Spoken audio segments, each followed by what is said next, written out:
महाराष्ट्रात स्थानिक स्वराज्य संस्थांच्या निवडणुका खरंच घेण्याची गरज आहे का, असा प्रश्न निर्माण व्हावा अशी परिस्थिती आता निर्माण झाली आहे.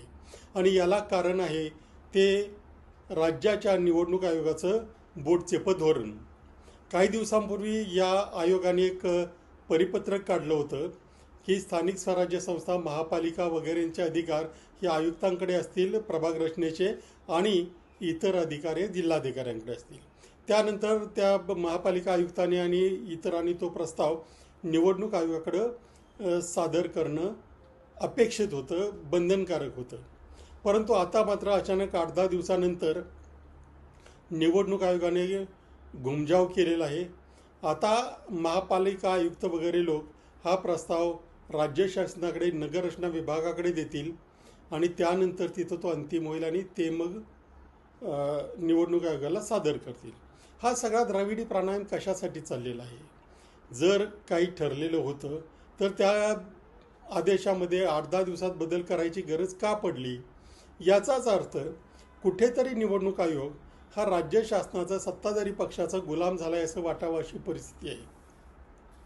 मुळात निवडणूक आयोगाच्या पक्षपातीपणाबद्दल म्हणजे तो राज्याचा असेल किंवा केंद्राचा असो, गेले अनेक दिवस अनेक गोष्टी बोलल्या जात आहेत.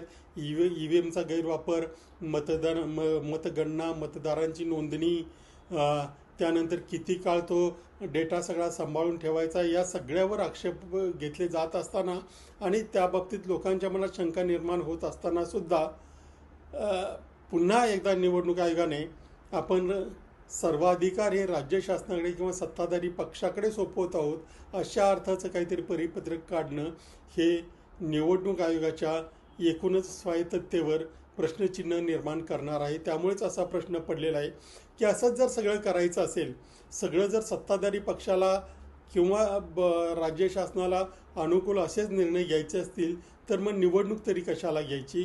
थेट त्यांना विजयी करून मोकळं व्हावं, म्हणजे मग या लोकशाहीचा संपूर्ण सत्यानाश कसा झाला आहे हे बघायला राज्यातले नागरिक मोकळे होतील. निवडणूक आयोगानं आता तरी आपल्याकडे थोडा तरी कणा आहे हे दाखवावं एवढी सामान्य माणसांची अपेक्षा आहे. परंतु ती निवडणूक आयोग पूर्ण करेल की नाही हे येणारा काळच ठरवेल.